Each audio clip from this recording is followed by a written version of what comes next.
大家好，欢迎收看这期的节目。我们看到中国跟全世界各个国家几乎都有这样的大大小小的冲突，从贸易战到科技战，到价值观的战争、意识形态的战争，甚至领土的战争，一直以来都没有消停过，而且现在是越演越烈的。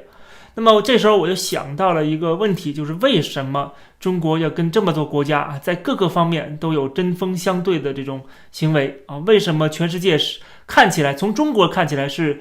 这个全世界的围堵中国，都找中国的麻烦，而从外国的角度来看，就是中国现在慢慢的成为一个流氓国家，动不动就恐吓外国的政府，威胁外国的企业，甚至搞人质外交啊，就是我上期节目讲到的。其实这些现象都有一个背后的原理，而且它都指向了一个未来的道路啊，就是未来我们可以预测到会发生什么。今天就想跟大家聊一聊这个现象到底是怎么回事。那么我想用最接地气的方式来讲啊，不讲一些学术的用语，希望能够让大家能够基本上了解这个原理是什么。我们看到中国跟外国有这种边境上的冲突的原因是什么？原因是今天中国的版图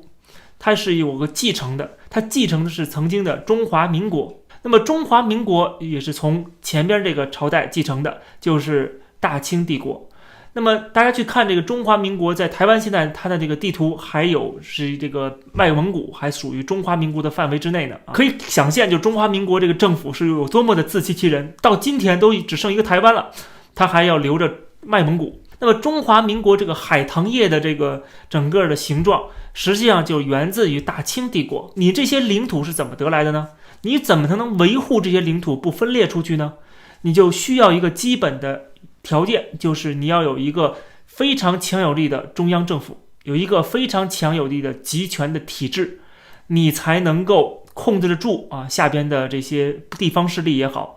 或者是有一些不同的思想也好，或者说想瓜分这些领土的一些列强。总之你需要有一个非常强有力的集权的中央政府。但是很明显大清帝国已经兜不住了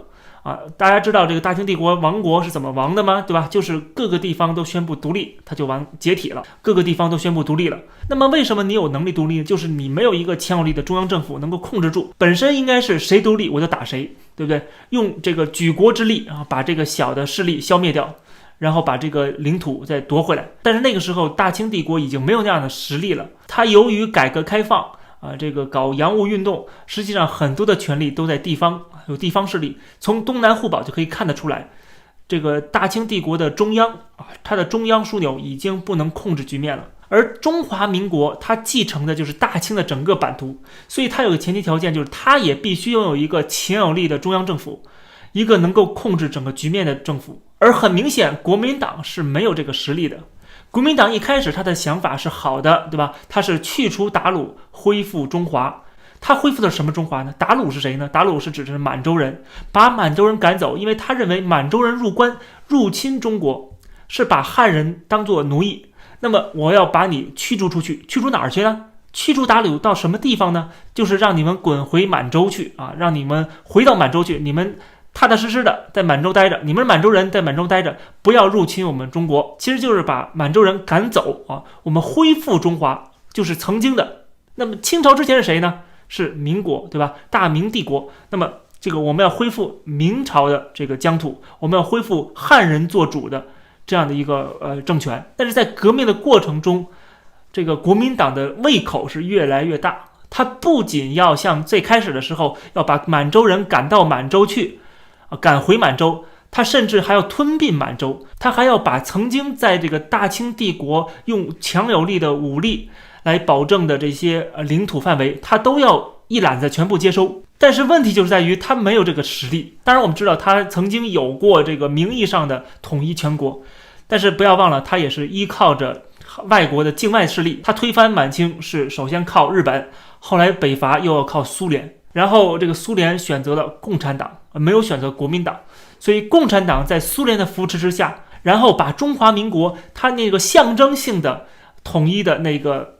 延续大清帝国的那个领土，它给接收过来了。当然这中间失去了外蒙古，但基本上它整个是接收过来的。那么同样的，它也需要一个非常集权的拥有强有力的这么一个中央政府，才能够控制整个局面，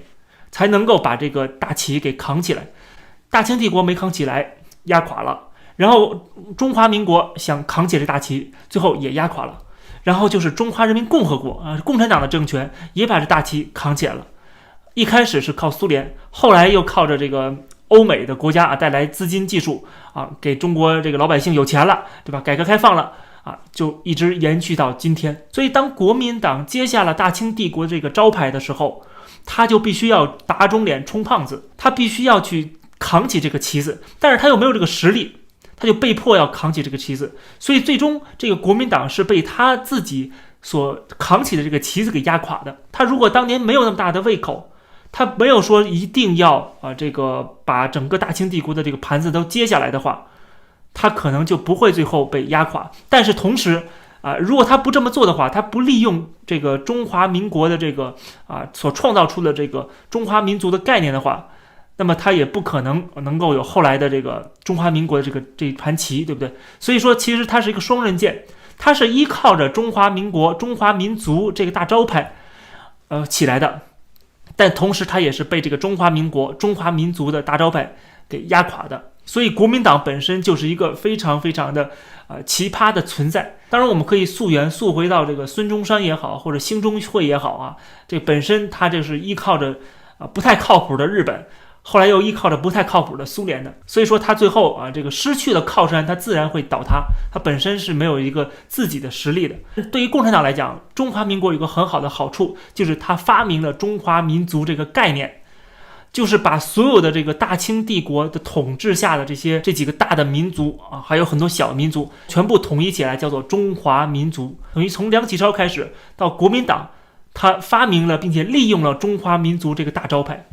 因为没有中华民族，你何德何能你要接大清帝国的盘子呢？你如果说想去除鞑虏的话，那你应该恢复的是你汉人的领土，那就是明朝那点地儿你不应该有新疆，不应该有西藏，你也更不应该有满洲。所以他必须要发明出一个概念出来，告诉大家说，我这个政府，我这个政权是有合法性的，我可以接替大清帝国的所有的这个大盘子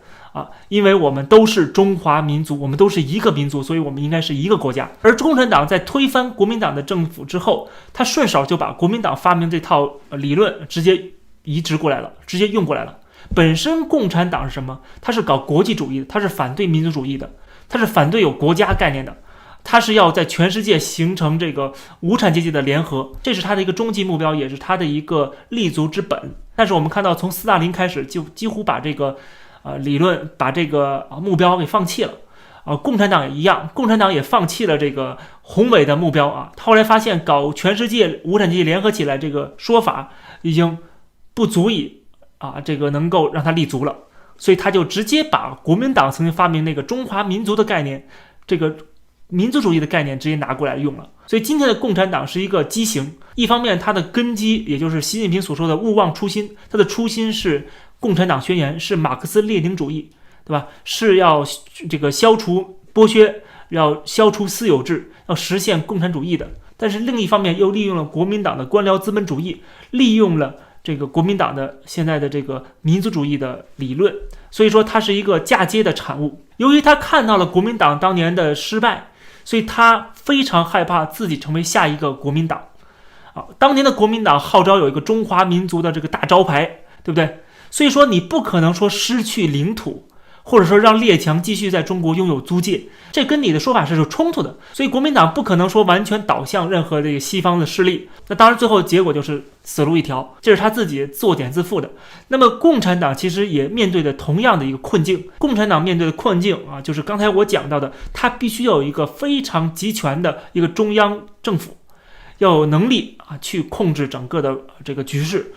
这就是为什么他在新疆搞这个集中营就是控制局势的一个办法一个节省成本的办法。就是说中华民族这个卖点你卖不出去的时候，他要用强有力的这种武力的镇压的方式，把你强行的变成中华民族的一员，或者是把你汉化，就是让你这个穆斯林的人也要学汉语，也要学这个汉文化。因为他如果继续允许这些不同的民族包括回民仍然信这个伊斯兰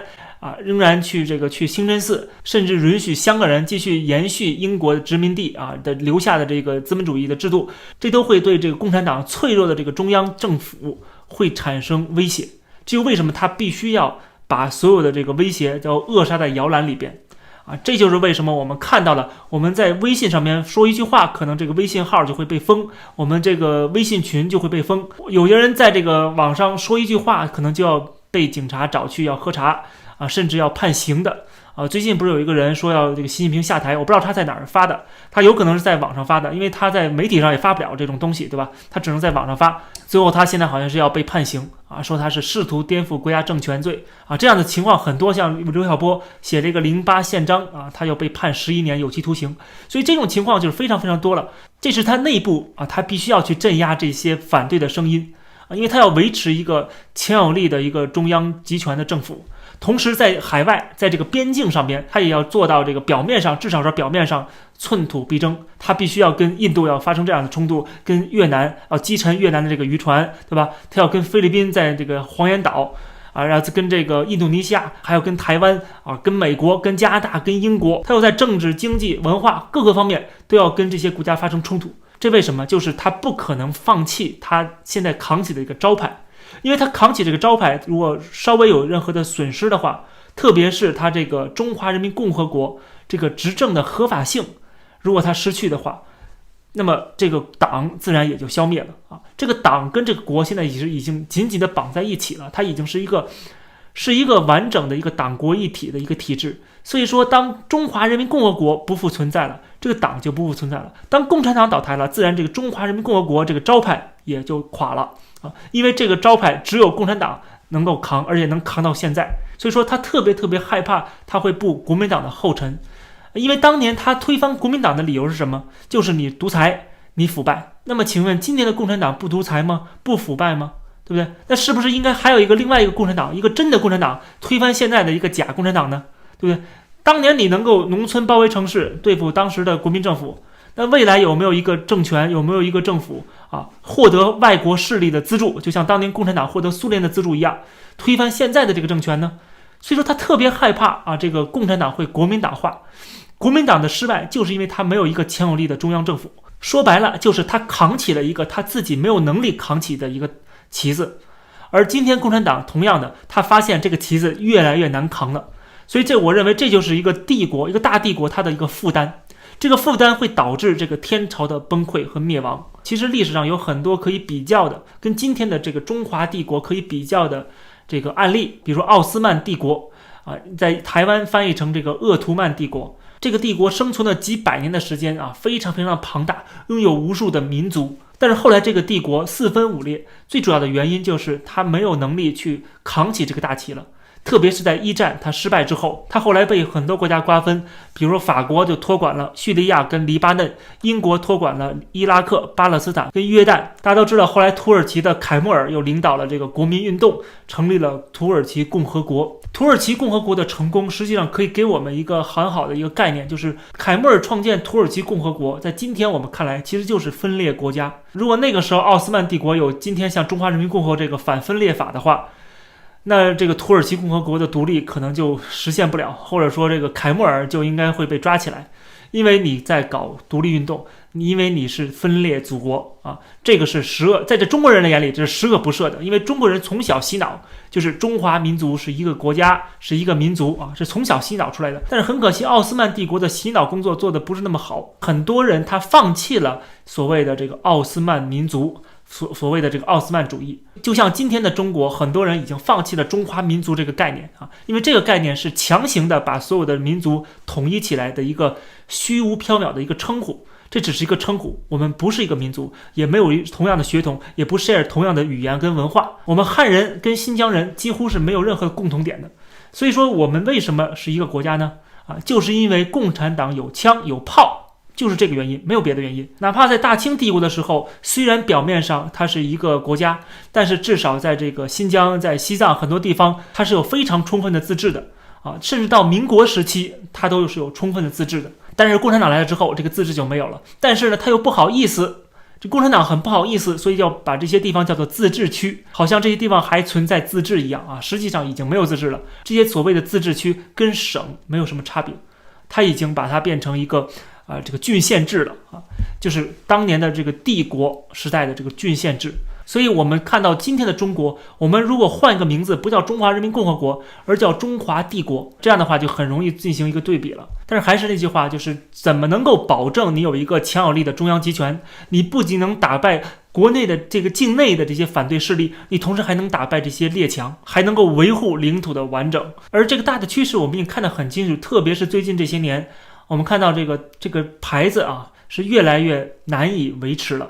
就是他从国民党身上去摘下来这个牌子，由共产党来扛了这么多年，现在已经快扛不下去了。我们为什么能够判断他快扛不下去了呢？最主要的原因就是我们要了解他为什么过去能扛下来。你要能了解他为什么过去能扛下来，就会知道未来他能不能扛下去啊。他过去能扛下来，最开始是因为苏联，这其实我节目之前讲过了，苏联的150多个援助工程啊，把中国这个整个的工业体系建立起来。但是毛泽东为了维护自己的权利，他最后还是要跟苏联闹翻的。那么中苏决裂之后，实际上这个旗子就已经快扛不下去了。快扛不下去之后怎么办呢？找到了一个新的救星，就是美国。1972年毛泽东见了尼克松，后来自然就出现了改革开放，中国通过这个打越南给了美国一个投名状，美国中国在80年代进入了一个蜜月期，对吧？一起来对付苏联，那么中国自然就获得巨大的好处啊！从美国这里就获得了巨大的好处，全世界这个西方资本主义世界从此就对中国敞开了大门，从此就开始接纳中国进入这个资本主义大家庭了。那么这样的话就给共产党输了血，那么共产党获得了这个输血，它当然就有这个执政的合法性了，因为让你们老百姓富裕起来了吗？因为让你们用上了彩电了，用上了空调了，开上了汽车了，对不对？所以说它就有了这个合法性，它就这个旗子还能继续扛到今天，它要跟西方决裂了，他要跟美国要打起冷战了。美国很明显就是一定要把共产党置之于死地的，这个目标基本上已经定下来了。我们从这个特朗普政府的这个国家战略报告里面就可以看得出来。那么这种情况下，他未来还有几条路可以走呢？已经没有了，已经没有任何选择了。所以说，共产党会发现他这个扛起的这个中华民族伟大复兴这个大旗它是越来越难扛了。那么越来越难扛的时候，他就必须要把更多的这个资源跟精力放在镇压内部的反对势力和外部的这些挑衅上边。所以说大外宣，所以说这个统战这个维稳，这都成为了今天中国政府的重中之重了。那么今天的这期节目就跟大家先讲到这儿别忘了订阅这个频道点击这个订阅按钮，同时旁边有一个铃铛的按钮。有人订阅了之后可能发现这个自动退出了自动就退订了。我希望大家能够关注一下，然后再重新订阅一下。那么我也开通了会员的功能，希望大家能够赞助支持。今天就讲到这儿，我们下期再见。